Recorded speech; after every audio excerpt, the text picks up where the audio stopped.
I'm on heat like a donkey. What the hell? To die to flesh.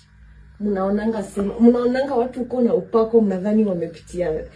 Mtu anasikia kujifungililia hivi kwa bed hivi. Personally, hivyo ndo naweza hivi nijifungililie. Ninaeka simu yangu, nisiwahi iona, nisiwahi ongea na mtu juu. I can fall easily. Hey. Na yes kundaolewa. Bwanangu ajue kwenye mali yako. Calm down, Savannah. Calm down. Joki. Ati mali yako fanya nini? Akuja ujipawa na njugu.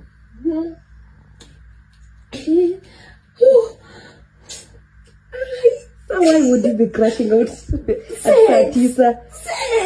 To die for the flesh. To die flesh. To die to what do people think it's like an easy thing. Often the body is the body. And those natural processes, they still take part. I am still ovulating. It's not just like I have the Holy Spirit now, I'm not ovulating. I am still ovulating. And donkeys porn hits that can be crazy. And I have to say, sit down and tell God, Father, in the name of Jesus, you know how I feel, but I will not sin. I will stay, I will walk in righteousness.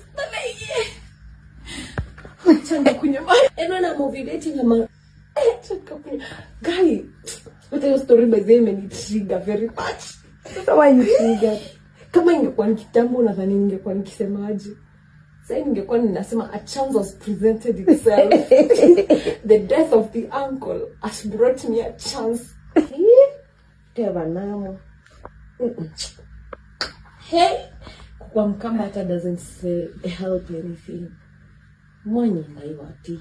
Hata imagine watu wenye wana crashing out at 3 a.m. Imagine what we get they're like just normal level of when it comes to those fit. You know, everybody has a different sexual level.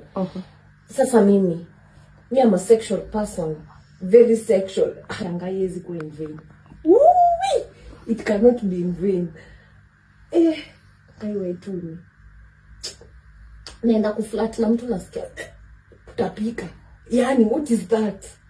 No, ulijibind na maombi. What is that? What you bind in heaven, what you bind on earth is bound in heaven. As is flat, like I can't even flat right now. Because like, if you bound that's what God binds. He does not bind what you don't bind.